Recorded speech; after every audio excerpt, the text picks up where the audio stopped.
All right, here we go. Another brand new Stick to Hockey Live presented by Parx Sportsbook. Download the Parx Sportsbook app and get a risk-free bet up to $500. And we've got so much to talk about in this episode today. It might be the All-Star break, but we're going to have an interesting show today here on Parx Sportsbook Presents Stick to Hockey Live. Let me tell you about the Parx Sportsbook app first. If you want to get into the hockey wagering action, stay tuned because Tones Takes is coming up in this episode. It'll give you some great futures plays as we're kind of on pause until at least Monday when the NHL returns from the All-Star break, and then a full schedule there will follow. Stretch run down to the playoffs. Maybe the 8 teams in the East are already decided. Maybe positioning is the only thing up for grabs there. In the West, there's playoff positions up for grabs, and that should be a fascinating race to the finish line. But if you want to get on the futures action, you want to get on a game-by-game action, whether it's player performances, goals, first to score in a game, over-unders, money lines, props, parlays, same-game parlays, live in-game betting. It's all available on the Parx Sportsbook app. So I encourage you to download it. Download it ASAP because you can not only get in on the hockey action, you can also get in on the football action, which is coming up. Pretty big weekend next week that you can get in on. And obviously hoops, college and pro, you name it, you can get action on it with the Parx Sportsbook app. And you just got to download it. No promo code required. Open up an account, deposit, and your first bet risk-free up to $500. And do yourself a favor. Make sure that you follow the Parx social accounts at Parx Sportsbook on Twitter. We're on Instagram. We're on YouTube. We're on Facebook. You get all this content there. You get the OG's content there. All of Natalie Eganoff's content there. Sam Wilson's content there. Rich Gannon, Mike Quick, Eddie Alvarez. It goes on and on. Great content. And it's available on all the Parx Sportsbook social media channels. So again, at Parx Sportsbook on Twitter, Facebook, Instagram, and YouTube as well. And you can check out all the great stuff that we're putting out via the Parx Sportsbook Presents series. And Flyers will be back in action coming up on Wednesday when they take on Detroit. They'll have to find a way to find positives to get out of this second half of the season. Can they do that? We shall see. There's some elements there that you could see. Players like Cam York, Morgan Frost, maybe Isaac Ratcliffe. Maybe we see even more players come up. Maybe Linus Sandin gets back up and can show something at the NHL level. Be storylines to look out for, not to mention the trade deadline and much more. But we decided on this episode because yesterday was National Women in Sports Day. And I love what her Twitter bio says. Let me just read this for you before I bring her on, because it's it's funny because it's kind of a motto I live by as well. And she says, I watch hockey like it's my job. Oh, wait, it is my job. And she loves to talk hockey. And she joins us right now. It is from EliteProspects.com. It is Julie Robenhymer. Julie, how are we doing? We're good over here. Yeah? What's that backdrop? That's a pretty cool. It's like it's just very theatrical. It's just my curtains. I you know what? I will say this. I love to work on the floor. Like when I was in high school, when I was in college, I always used to sit on the floor, up against my bed, and I would just work. And so it became a thing. So I don't have a desk. I use one of those desk. Yeah, like a tray, like you would have for breakfast in bed. Yeah. And that was my desk, and I sit on the floor, and I have a little pillow set up here, and I will say my cats love it because they just get to come and chill with me while I work. So yeah, it's just my curtains. So you're on the floor right now. I'm on the floor right now. Yeah. Wow. Do you get any back problems from that? Not so far. I mean, oh, that's good. It's funny because I was thinking about this the other day because I was watching TV. I was sitting on the floor, leaning against my couch. And as a kid, I grew up, I had 2 older brothers and a younger sister. So we were a family of 6.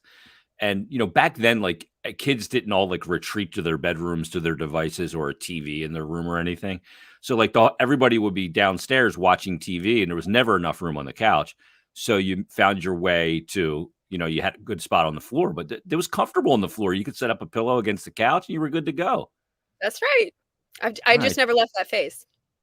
Okay, that's good. Real quick, before we kind of get to some specifics about World Juniors and a ton more, yesterday was National Women in Sports Day. What got you into? First, let's talk about how hockey got its hooks into you. How did that happen? Where did it happen? Why did it happen? My parents raised me right. Yes. That's the short version. So they were Flyer fans growing up? Yeah, the long version. Well, my mother was a Flyers fan. She grew up in Philadelphia, and my father was a Bruins fan. He grew up in Connecticut, before the Whalers were a thing. So, they both liked hockey. My mom, fell in love with the game watching the Broad Street Bullies and winning Stanley Cups. And in fact, one of their first dates was a Flyers Bruins playoff game. And Wow. my mom had gotten tickets to Ovations, which, if you don't know, it was the club at the Spectrum at the time. Yeah, down And below. yes. And what's interesting is the Flyers were on the verge of being swept by the Bruins. I don't remember in the story if it was game 3 or game 4, but the Bruins scored and my dad cheered at Ovations. And Uh-oh. my mother was like, "Robenhymer, get your coat. We're leaving." We're out of And here. now my parents had only been dating for like maybe 6 weeks at this point. And my mom said, "But that's when I knew I loved your father." I was like, "How so? You were pissed at him." Yeah. And she goes, "Yeah, but I didn't want to dump him. I just didn't want him to embarrass me." So yeah, and then they got married that December. And couple years later, I came along and they had season tickets to the Flyers. And my dad was actually a picture framer for the Flyers. He was the team picture framer. So like if you were to go down in the locker room and have like your team photos or any kind of photos around the locker room, my dad had done the framework for that. And so we had Flyers and the Holmgrens were in my dad's store all the time to get things framed. And I loved Brad Marsh. In fact, if the story is correct, I don't recall it, but if the story is correct, I told his wife that I was going to marry him someday. Mm, I was like, 6, whatever. yeah. So I grew up watching the Flyers, but it wasn't until I was in about 7th grade when I discovered that there was a difference between being a hockey fan and being a Flyer fan, and that they were not necessarily synonymous. And there were these boys in my 7th grade class who were talking about the Flyers. And I'm very opinionated and I have no problem sharing my opinions. So I'm hearing these guys talk about, they typed in with my 2 cents. And I was like, well, actually, blah, blah, blah, blah, blah. And, one of them told me to shut up and I was stupid and I didn't know anything. And I was like, okay. And then he took my okay, like my indifference to his, challenging my opinion as a challenge. And so he's like, I bet you can't name 3 players on the team. And I was like, challenge accepted. So Yeah. I rattled off the entire roster and he was like, you still don't know anything just because you know their names. I was like, okay. So then that night there was an amazing game. I still struggle. I mean, it's been a long time, but it was either like Detroit and St. Louis or Detroit, Colorado, something to that effect. And the game went into overtime and it was just like such an incredible game. Like it was so good. And so I come into school the next day and I'm so excited to talk about this game, like with these guys. And I was like, hey guys, did you watch the hockey game last night? And the one dude, he's like, see guys, I told you shouldn't know anything. The Flyers didn't even play last night. I was like, who cares about the Flyers? Like this game Yeah. was amazing. And that is when I realized that just because you're a Flyers fan doesn't mean you enjoy hockey. You just enjoy the Flyers. And so for me, it's always been all of hockey, any team, any game, anywhere, I'll watch it and enjoy it. And so when I was in high school, I had a teacher. We were in study hall and, we were all like kind of talking about colleges and what we wanted to study and how do you choose what you want to do for the rest of your life at 17? Like Yeah. seemed I insane, still don't know. I'm almost 50. right? Like that, like you felt like it was the weight of the world. Like this is the most important decision of your life. And the guy said to me, or the teacher said to us, find something that you love to do and something that you would want to do every day for the rest of your life, and then figure out how to get paid to do that. And I was like, well, dang, if I could get paid to watch hockey, like that would be amazing. Yeah. So that's what I went to school for. I went to the University of Massachusetts. I studied journalism and sports management. I worked for the hockey team while I was there. I absolutely loved it. And I have been in the hockey media for I think this is my 14th or 15th season, and I haven't worked a day, and I Yeah. absolutely love it. You know, you're so right about that when you say there's Flyers fans and then there's hockey fans. Mhm. And, like I get excited for the first day of the playoffs, whether the Flyers make it or not. Would it make my job easier if they were in it and more exciting? Absolutely. And it would make my existence with social media and everything a lot more enjoyable. But I still love the first day of the playoffs because of the first round of the playoffs, and it has nothing to do with the Flyers. I'll go to the rink and watch a U16 showcase, my local rink here in Westchester at Iceline, because I just love watching the game at all levels. Hockey's a beautiful sport when it's played right. And when you see it played right, I don't care what level they are. It's fun to watch. And always the way I've always had like a romantic relationship with it. Although we broke up for a little bit, for a couple of years. I just had to step away. But um, I'm still just involved. I'm at the rink every day. I was there last night. My son, I coach his midget team. It's why I love it. And the sport's got its hooks in me. Um, so tight that it's ridiculous. And so funny ovations too. My mom would drop me off at ovations because my dad worked in the city and we had season tickets, and I would meet him there and he'd be down there with all his work buddies. And I'd go up and watch pregame warm up. And I'd be up there watching, Wayne Gretzky be walking out of the Zamboni tunnel at the end of the rink back then, right at the Spectrum, and get to see all these great guys and great players. It was incredible. You've been covering the game at all levels too. You do a lot with the World Juniors. You've covered college hockey quite a bit. What's the difference now between the young players? Like, you've been doing this for 15 years now, but what's Mhm. the difference in those 15 years from the players that are on the cusp of being draft eligible, or even just in their first year after being drafted, compared now to 15 years ago? Because they seem more ready on and off the ice than they've ever been for the pro game and for what comes with the program from just, people pulling on you, media and all that stuff. Well, there's definitely a shift, and part of that has just been over time, how do players gain an advantage? So, it used to be that there really was no development. It was, your draft year was just raw talent, and teams would evaluate what they could do to help you get even better, and what were the areas of their game that they could really fine tune. And now you're seeing, again, because of that desire for a competitive advantage, you're seeing a lot of the development tools that players wouldn't really have access to until after they were drafted. They now have access to them before they were drafted. They have access to them at 14 instead of 18. And for that reason, you are seeing players more and more prepared within their draft year, and then being able to make the jump within 2 to 3 years instead of, potentially 5 years, and going to the AHL and having that kind of, I call it a marinating process. So I think that's what it is. And then plus the other thing too is, again, people looking for different things to do. There didn't used to be skating coaches. Like, that Yeah. wasn't a thing. Skills And coaches. Yeah. yeah, skills coaches, skating coaches, and then you also have to look at the development of technology. A skating treadmill, that wasn't a thing. Yeah. Like, only the elite, only the professional teams could afford a skating treadmill, kind of thing.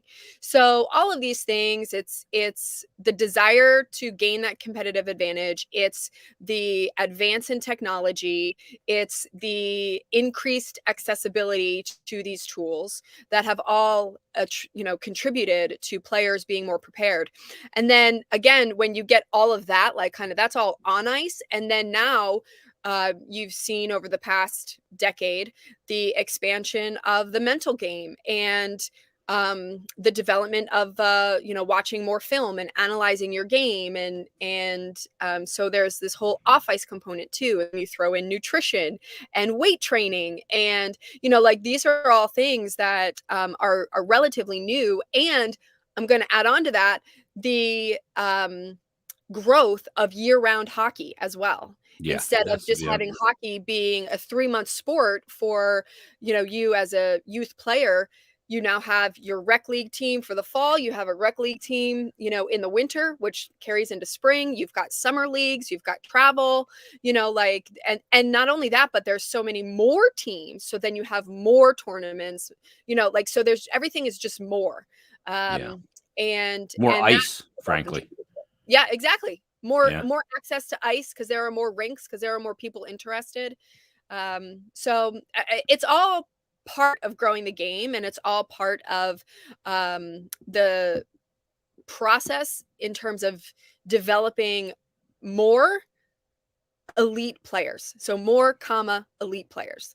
Yeah, and like what we see in Detroit and obviously in Michigan with, the US NTDP, it's just gone to another level and taking USA hockey through the roof. I mean, we're going to see again in this year's draft class. If you look at the mock drafts, USA hockey and the NTDP are going to be well represented once again. Getting to cover that and the growth of that, what's that been like? Because I mean, just a couple of years ago, that Caulfield draft and Cam York and all those players that came out of the NTDP was absolutely insane. I mean, it was invading the first round. It was like almost like, standing up and saying, okay, we have really arrived now at a different level. We cannot be thought of as the little stepson, a hockey country to Canada or to Russia anymore. And it's amazing to see the growth of USA hockey, both the men's game, boys game, and girls games. Well, I will say this: if you thought that draft was their like coming out party, you were late to the party. Yeah, I agree.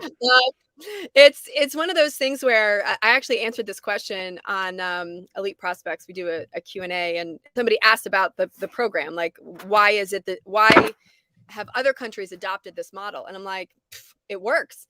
So Yeah. basically, USA Hockey was awful at international competition, awful.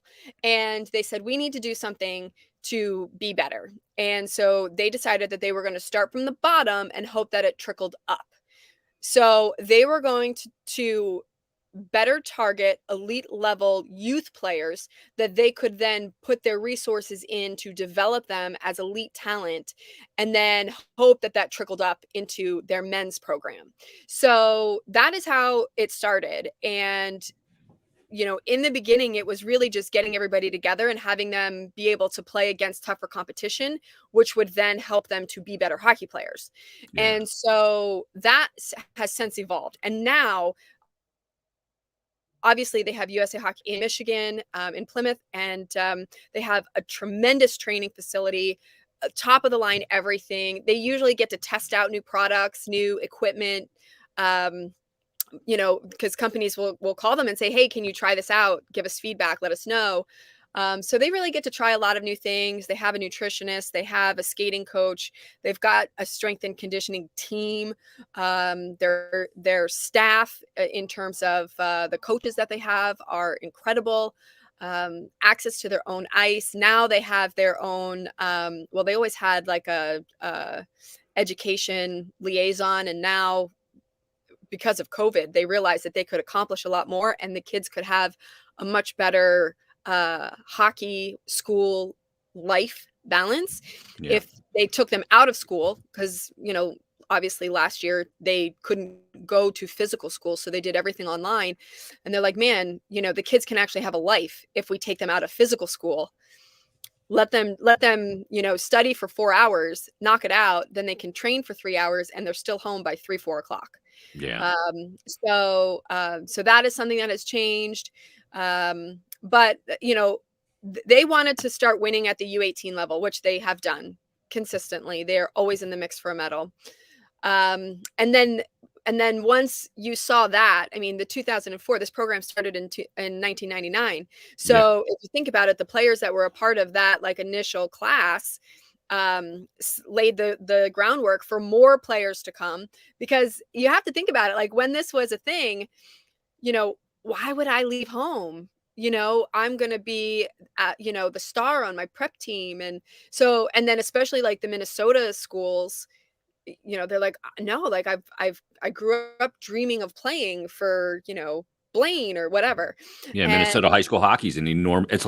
It's like Friday night lights in Dallas football. exactly. And so, it was a big deal for those players to go and commit to the U.S. national team development program. But then, they laid the foundation, started to get, more people saying yes. And then, the first gold medal for USA at World Juniors was 2004. Yep. That is a direct reflection of the growth of the U.S. national team development program. And then, 2010, 2013, 2017, like, you just keep adding to the list. And you're seeing it there. And then I'll also say, because some people are saying, oh, at the men's level, the men's team almost never medaled at world championships. And it was really only like the Olympic team, when it was like the best of the best that would, be in the conversation. But USA Hockey, because of their growth and their development, like, they've been a medal contender for a long time at the world championships now. The challenge for them has been, most of the elite American players are still in the playoffs. Yeah. So yeah, they got this little thing called chasing a cup going on. Yeah. So that has been the challenge for them. And so for USA Hockey, it's still always, we want more elite level players. And so that's the strength of it. And then also, it's just fun listening to how other countries have utilized this program. The Czechs now have a national U20 team. The Russians have a national U20 team. Nobody else has a national U18 team like the United States does, but they do have a lot more development. And I do know that when USA Hockey hosts the summer showcase, typically in late July, early August every year, they relish being able to showcase their facility, their training operations, everything that they have available to their players. And I know that it's definitely something that other countries are looking to see how they can adapt it to what the resources they have available for their players at the same age. Yeah, we're seeing like peewee age kids make the determination that hockey's the sport, and then it becomes all year round, putting away the baseball glove and, whatever else, maybe basketball, whatever. Basketball's tough for hockey players because it's the same season, but, a lot of players make that commitment that young and get the individual skill coaches that young. I don't know how I feel about some of that. It's a little young for me, and there's transferable skills with other sports. But let's talk about this year's World Juniors, because it kind of happened, I guess. Not really, yeah. But it started. But what's the latest on the World Juniors, and will they pick this up and get this tournament in, and how will things proceed over the next calendar year when it comes to the WJC? Well, as soon as they canceled it, they had talked about the possibility of rescheduling it. And in theory, that sounds like a great idea. In actuality, I have a lot of questions. It's almost clumsy in actuality, isn't it? Yeah, like, there are so many things. We had talked about it the other day at the game, where I was just like, some players aren't going to be available, whether that be potentially because of injury, whether that be potentially because they've signed NHL contracts, whether it be because they decided they'd rather focus on their training to prepare for an NHL season.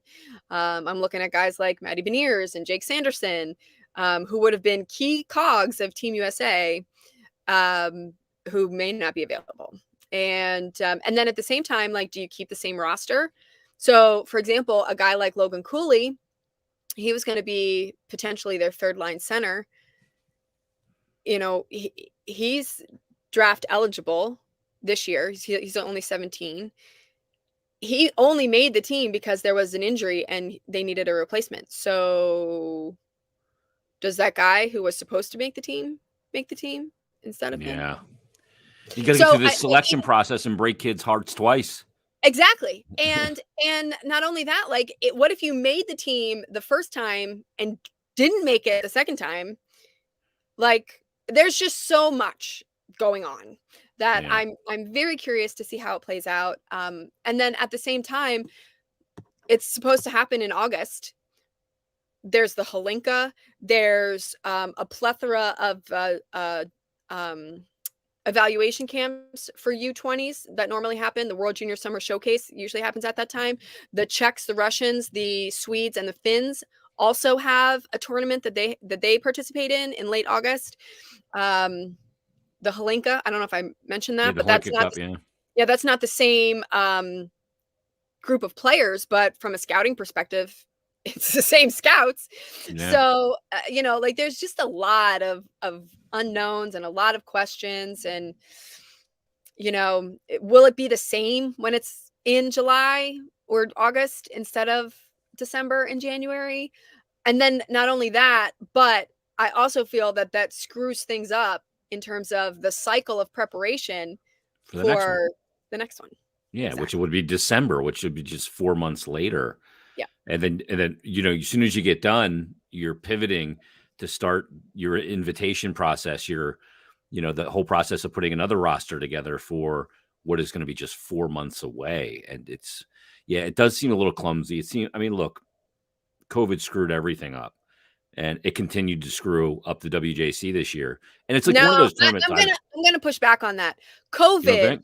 no, COVID did not screw up the WJC. What screwed up the WJC was lack of planning and preparation. They Yeah. had a proven method of what they needed to do in order to make that tournament secure, and they chose not to do that.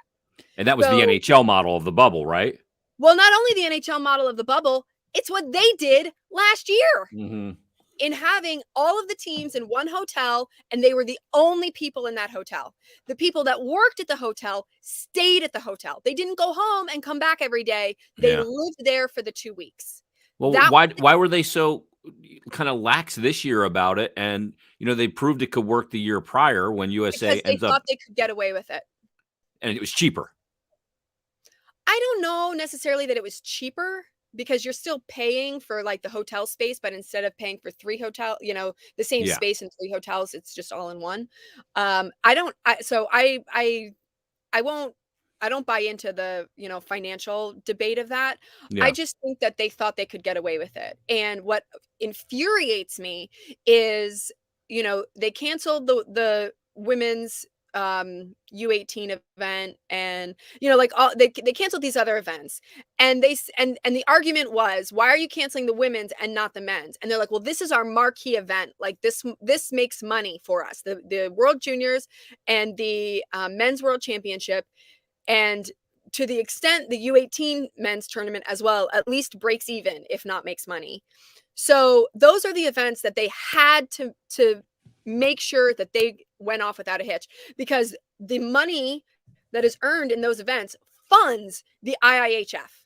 Yeah. Like they're not necessarily like lining pockets. Like that is how the IIHF financially exists. So when you have a marquee event like that is so fundamentally important, Yeah. why would you risk it? Yeah. It doesn't make any silly. sense. And they sit there and they say, oh, well, the variant, was kind of a late thing, which is true, because the surge didn't really happen until like the middle of December. But still, you know what works. You know that there are variables, that anything can happen. Why, as an organization, as an organizing committee, why would you risk it like that? Yeah. And then the other thing too is that the players and the teams were informed that this is how it was going to be, just like last year.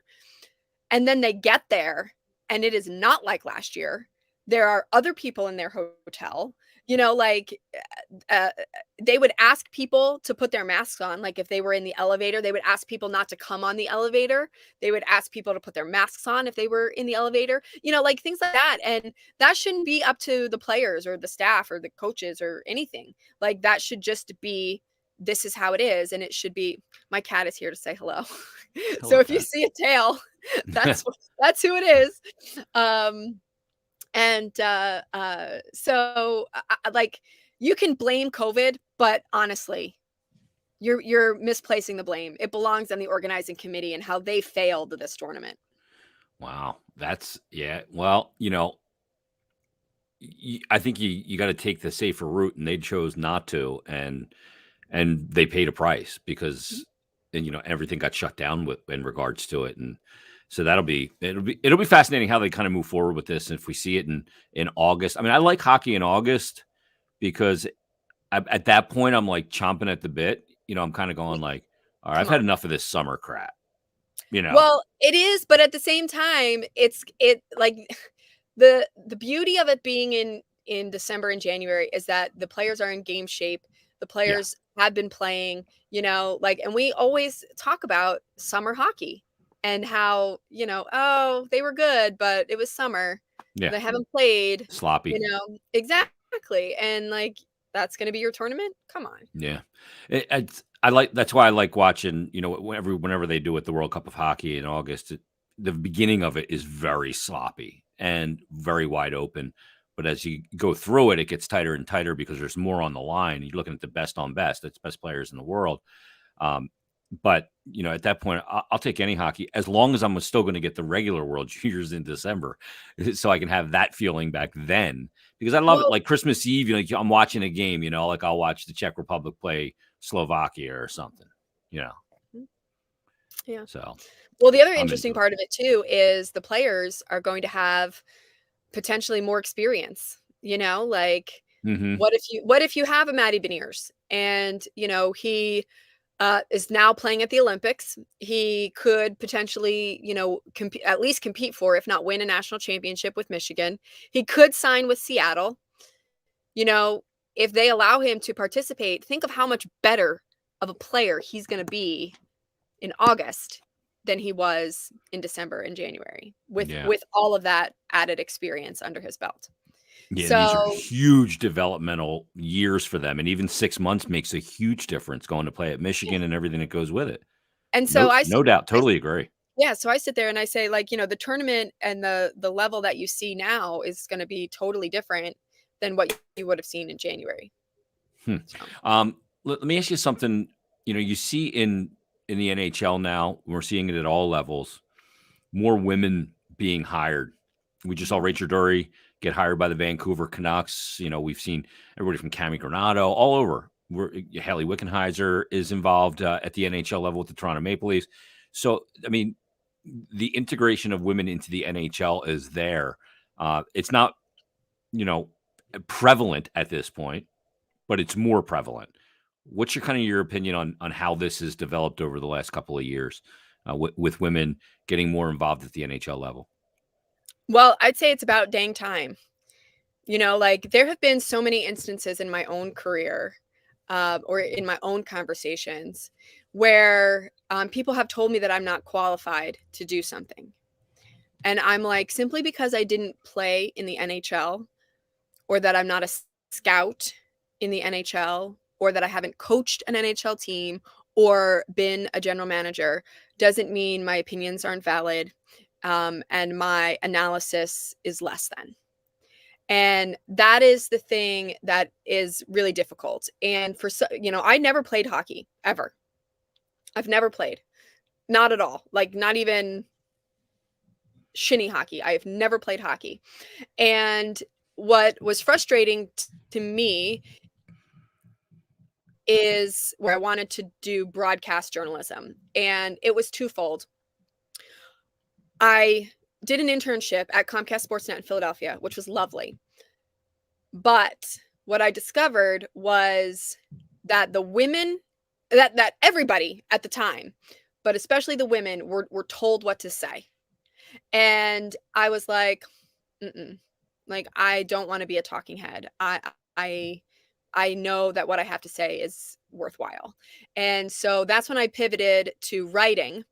And then I also pivoted to writing because I didn't want people to look at me as like the token blonde girl. And then that was exasperated when I became Miss New Jersey and competed at Miss America, and everybody thought that I had the opportunities in hockey because of that experience. And I'm like, no, That is not how this worked. I wanted to work in hockey and was working in hockey before that. And so I kind of hid behind a byline so that people didn't look at my face and write me off as the token Yeah. blonde girl. Judge you based on your appearance. Yeah, exactly. And so one of the best compliments I ever got was I was at the Traverse City Rookie Tournament in September. It's an Great tournament. yeah, it's a great tournament. 8 NHL teams, for those who don't know it. Their 8 NHL teams get their prospects together. They have a Western Conference and an Eastern Conference, and they play round robin, and then they have a tournament to determine a winner. And it's amazing. So at that tournament, scouts are everywhere. They don't really like have a section, like everybody's just sitting everywhere kind of thing. And I was sitting down, and this guy sat down next to me, and I talked to everybody. So we started chit-chatting, started talking about the players, stuff like that. And he goes, now it's intermission, like first period's over. And he shakes my hand and introduces himself. And I was like, oh, I'm Julie. I said, I'm Julie Robenhymer. And he's like, whoa, wait a minute. You're Julie? And I'm like, yeah. He's like, no wonder you know your stuff. He's like, I read all of your work. You're so good. And I was like, oh, thank you, And he's like, gosh. And so then he sat down, and we ended up like talking throughout the rest of the game and the next game. And so it's interactions like that really validate and when you're questioning your place in the sports world, in the media world, getting emails from assistant general managers saying, hey, I read this article, it was really good, You're spot on. And at one point I even had people email me saying, hey, if we send our scout to this tournament, would it be better to do that or to go here, to this college hockey tournament? And I was like, well, these are the guys, blah, blah, blah, whatever. And, again, it's just kind of validation. And that's why when you have like, especially TV people say, well, you're not qualified. Like they say to me, you're too qualified to be a host because you know too much, and I had one time that I know more than his current analysts. And I was like, okay, well then let me be an analyst. He's like, oh, you're not qualified. Because you didn't play in the NHL. Yeah. Because I didn't play in the NHL. Like if you look at NHL Network, all of their hosts and analysts, all of their analysts are former players, coaches, GMs, or scouts. Yeah. Every single one. Yeah. The only one it's not, I think, is EJ Raddick. He was a scout for 2 years for the Dallas Stars. Yeah, good point. Yeah, you're right. You look at, you're right. It's like this mold that you have to fit into to crack the code of being an analyst. And then they want to say, oh, well, we have women analysts. Yes, on occasion they do, but they are women's national team hockey players. Yeah. Also something I am not. You know what I mean? So yeah, those are still the challenges that you have with women in hockey and earning the opportunity. And, I've been very fortunate in my career that my work has spoken for me in terms of what I'm capable of doing. And I've had a lot of people really just give me the ball and allow me to run with it and do what I do best. And I appreciate those people immensely. There was one time that I was covering a world championship and I had an NHL GM come over to me and introduce himself to me. And I was like, this is so backwards. And I even said this to him. I was like, this is so backwards. I should be introducing myself to you. He's like, I know who you are. Yeah. And he's like, oh no. Mr. He's like, Iserman. I follow you on Twitter. I feel like we're best friends. And I was like, what? And then I think of all the times I've like posted about my cat on Twitter. So, he's following you on a burner account though, right? Yeah, of course. So those are the things that, are really, really good. And I will say this, a lot of people are, and I mean, it's worse because it's women, or it's worse when it happens to a woman. Let's put it that way. Because a lot of media people are told how stupid they are and to shut up and to stick to hockey or like whatever the case may be. Hence the name of this podcast. I have been very, very fortunate And I think part of it is that I talk a lot about players that most fans don't know about, because I have experienced none of that. Literally none. And part of it, like I said, is I don't think people are watching college hockey. People aren't, watching the lead into the World Juniors like I do. So they really have no frame of reference to debate me on anything. Yeah. So that could be part of it. But also, I just feel like, when you do the work and you're prepared and you present solid arguments to back up your opinions, Yeah. that's a really good thing, because people may disagree with you, but they're not going to disrespect you if you've done the work. Yeah. I think it's like, that's the reason why this is called this Stick to Hockey, because I did a radio show for 20 years. And if anybody disagreed with anything I said on the NFL, football, basketball, baseball, anything else, it was shut up, dude, stick to hockey. And I was like, wait a minute, you're an accountant. Yeah. Do I tell you to stick to accounting? You know Yeah. what I mean? Like, that seems so backwards to me. Is there still a goal, or has there ever been a goal, and is there one now, to work for an NHL team? Um, That's a yes. so In a way, that's a yes. I can tell. so here's the thing. My goal has always been to have a seat at the table where decisions are made. Hmm. Right? That is my goal. Where that table is, what those decisions are, I guess is debatable. Like if I were to work for an NHL team, and I worked for the New Jersey Devils for a season. I was their, digital content host. Um, and I took the job um, with the mindset that I would see if I liked it. Hmm. From a reporting standpoint, previously to that, I was a freelancer. So I could write about any player that I wanted on any team, anywhere, right? I didn't have to manufacture a story. I could find the best stories and share them. And I loved that. And Ones you're so, passionate about. yeah, the ones that are worth telling, Yeah. And when you have 1,000 players to choose from, totally different than when you have 30 players to choose from Yeah. covering one team and they're elevator players.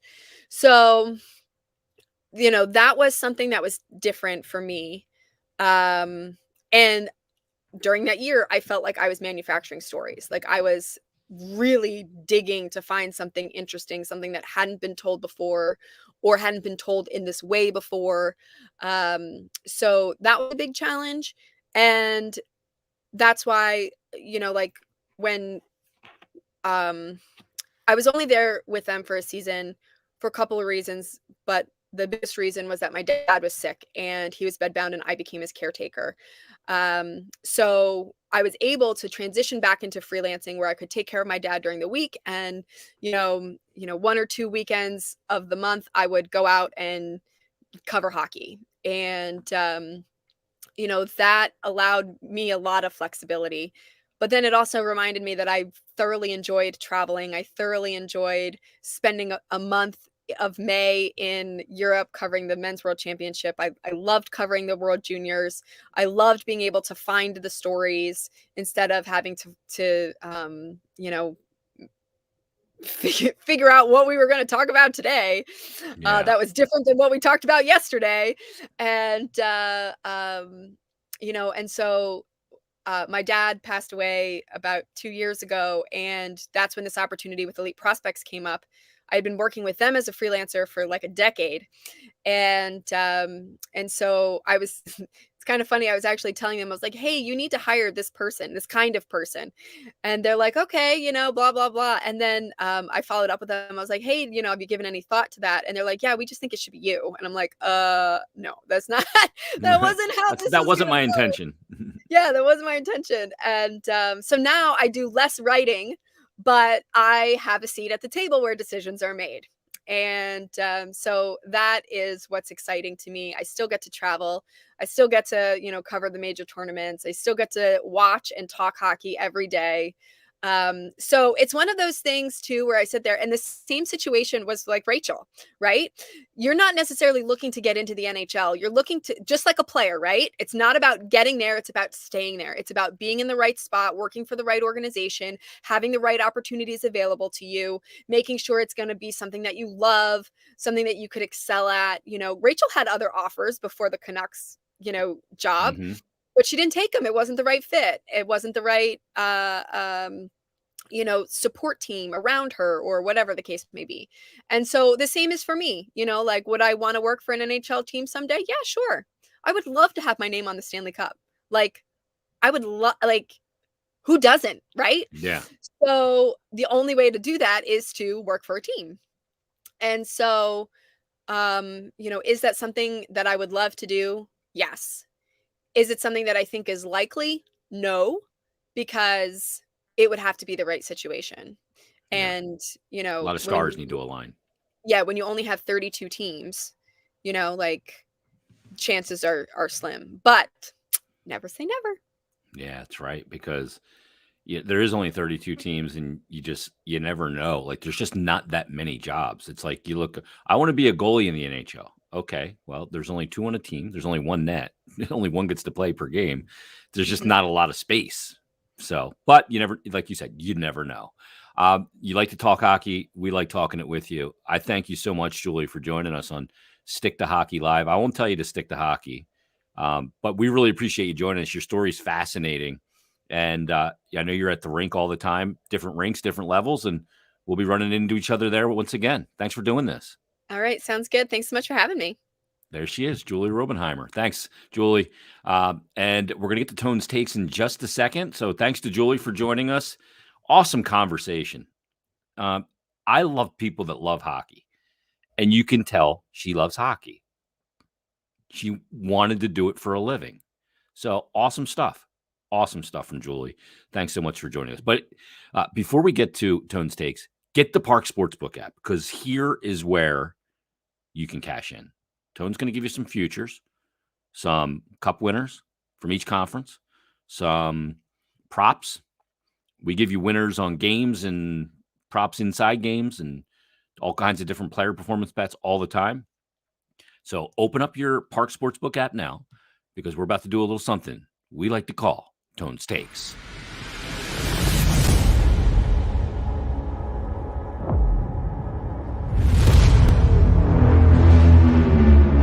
Joining us for another edition of Tone's Takes, at Tone's Takes on Twitter. What's going on, Tone? What's up, Jason? How are you? All-Star break. And frankly, I think I'm good with it. Usually I hate the All-Star break because, the game kind of goes on hold with the exception of the All-Star game. But I think right now I'm ready for a break. 2 straight wins for the Flyers. Yep. Let's not fuck it up. Let's just have a couple days to enjoy it. Yeah, I'm with you. And usually it's a longer break too. I mean, they're starting back up on Monday. I think usually there's at least they don't come back till Tuesday. So there's skills competition Friday, All-Star game Saturday, off Sunday, and then it's only 2 games Monday, but at least it's something. So yeah, and the Flyers won't be back until Wednesday when they take on Detroit. They actually have a home and home with Detroit, in Philly on Wednesday, and then eventually in Detroit as well for just 2 road games of the next, it seems like 15 games, only 2 of them on the road. They'll have an 8-game homestand after they take on Pittsburgh on the road. But Tone, this is a good opportunity for us to almost exhale, take a look at some of the props. When the game comes back on Monday, like you alluded to, there's going to be this stretch run of trade deadline, who's getting who, what that's going to change, and then you couple that with the kind of the sprint to the finish for seeding, and a lot of, especially in the Eastern Conference, and that could, seeding could be the biggest factor in the Eastern Conference this year on who eventually is able to click round by round and get to the Cup final. But let's take a look at some of the props and some of the individual player props as well. You're having a good year with the props, plus 23.57 units there. Let's start with your East winner, though. And look, Flyer fans may not want to hear this, but they are legit. And it's the Pittsburgh Penguins, plus 800 to win the East and plus 1,600 to win the Cup. When they're healthy, which they're getting healthy, they're the deepest team. It could be the deepest team in the league. There's going to be a lot of condensed games coming up with the schedule. So we have Malkin, who just came back a few weeks ago. He's going to be fresh. If they make a couple additions, I mean, they could use another defenseman, and they can honestly use a backup for Tristan Jarry. I mean, DeSmith has been okay the past couple starts, but you got to have someone that you can kind of lean on to spell him. And if if we don't get playoff Jarry like we have the past couple years, we get this season Jarry. He plays like that. I mean, at this price for the 800 to win the East and 1600 to win the Cup, I mean, how can you not take a flyer on it? Yeah, and it seems like that would be a team that goes, okay, Achilles' last stand. Like we got one more shot at it with this core group. Right. And I mean, you couple that with Jeff Carter, who's got 2 cups as well. Crosby, Malkin, and Letang all have 3. So, I mean, the thing I would worry about with it is the Jarry factor. Right. You know, do they go into the playoffs not knowing if they're going to get playoff from last year Jarry or this regular season Jarry? Or do they even look at, I mean, do they look at Marc-Andre Fleury in Chicago?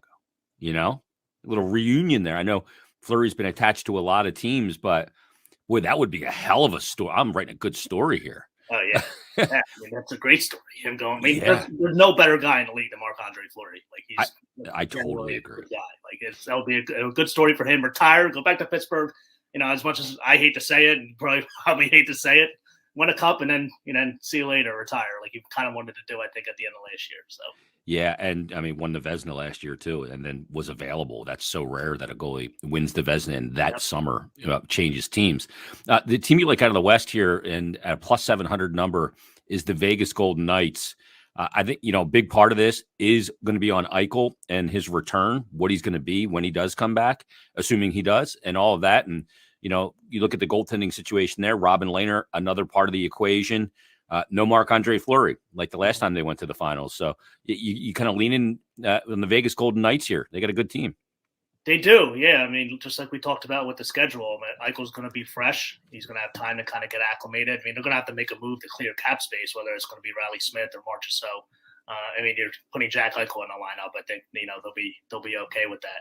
They have a good defense. I mean, if Leonard holds up, I mean, he took the job from Fleury in the bubble, and they came up a little short in the conference final. But if he's another one, if he holds up, I mean, I like the price on this because I mean, Colorado. I don't think Colorado has the goaltending. St. Louis, they're leaning Husso now. He's been playing well. Binnington's kind of up and down. Minnesota doesn't have the goaltending. I mean, Vegas, it's their conference to win, I think.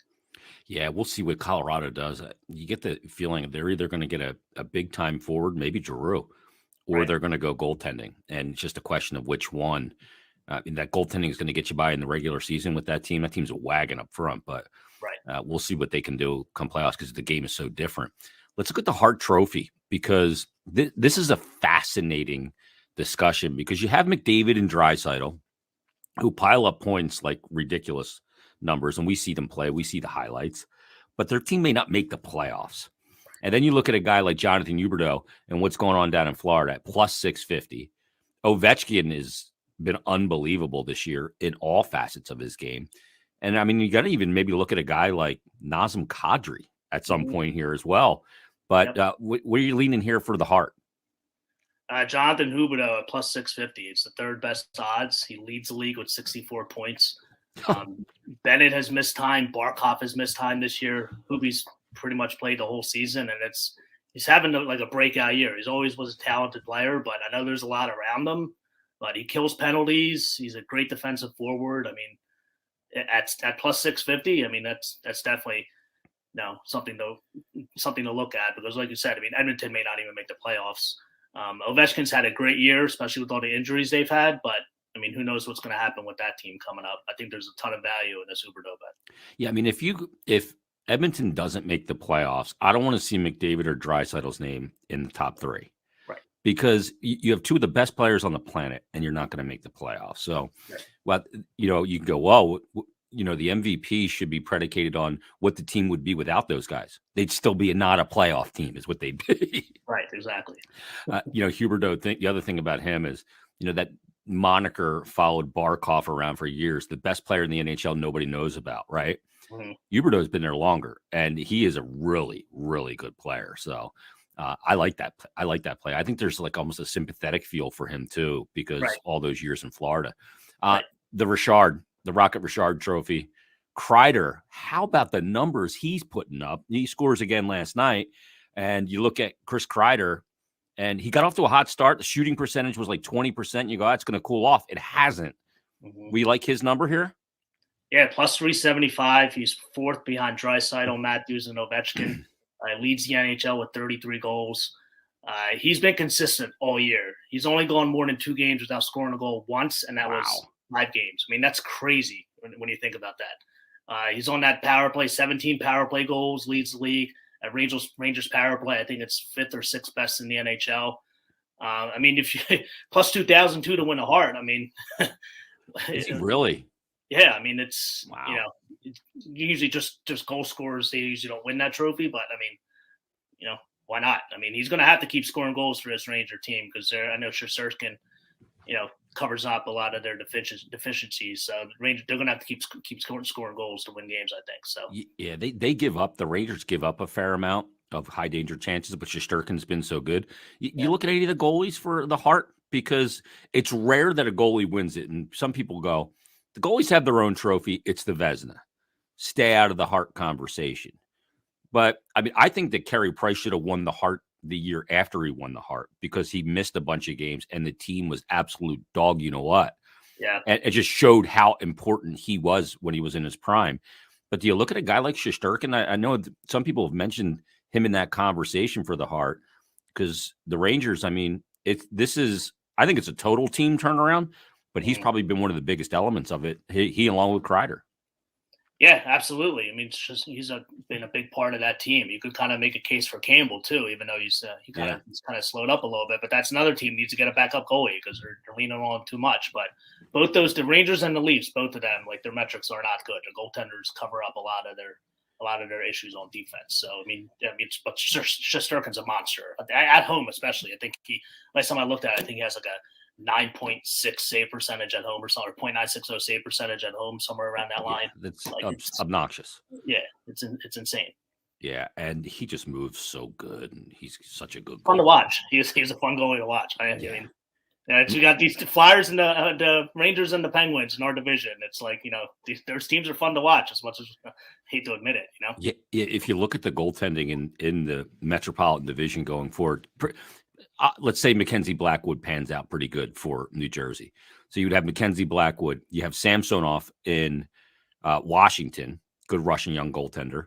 You got Sorokin on the island, who is already really good and going to be absurd, I think, as well. Shesterkin, Hart. Yep. I mean, you look at like Carolina's got Freddie Anderson, but you look at if you don't have goaltending in that division, I think it's going to be a separator for all these teams. But the Flyers have gotten good goaltending at a Hart this year, but it hasn't buoyed them in the standings. It's almost unfathomable that hasn't happened. That's always, like you said last year, right, Tone? You looked at it, you go, if they can just shave their goals against, get good goaltending, shore up their defensive environment a little bit, they're going to be a team that, makes a big jump in the standings. They've gotten that, and they still haven't done it because they can't score. Yep. It's nuts. It drives me bananas. There you go. Tone's Takes, another edition. Thanks, Tone. At Tone's Takes on Twitter. We'll talk to you next week. Thanks, Jason. All right, there you go. Another edition of Tone's Takes. Make sure you follow him on Twitter at Tone's Takes. Make sure you follow Parx on Twitter at Parx Sportsbook. Make sure you follow them on Instagram, on YouTube, on Facebook. You name it, follow them because you'll get daily specials, great content, and much more. And while you're at it, do yourself the big favor, and that is to download the Parx Sportsbook app because it is simple to use. It is easy to navigate. It'll go right on your iPhone or your Android. And you don't need some silly promo code to get a great deal. Now, here's the deal. Just download the app, open it up, create an account, deposit your first bet risk-free up to $500. Now, you can jump in on some of those NHL futures. You can jump in coming up next week for one of the most bet weekends in the calendar year. Of course, the big game in the NFL. You can get in on the basketball action, college and pro, player performances, halftime scores, all that kind of stuff. It's all there laid out for you, all easy to use, all easy to navigate, and just open up an account, deposit, and your first bet, like I said, is risk-free up to $500. So again, give them a follow on Twitter at Parx Sportsbook. Give them a follow on Instagram, YouTube, and Facebook as well. My voice is kind of going away here on us. and you will not regret it. So everybody, thanks for listening to this episode of the Stick to Hockey Live podcast. We'll be back Monday with another brand new one. Tuesday, an Odd G's episode with Harry Mays, and next Thursday, another Stick to Hockey Live. Everybody, have a great All-Star weekend. We'll be back at it coming up on Monday. We'll talk to you then.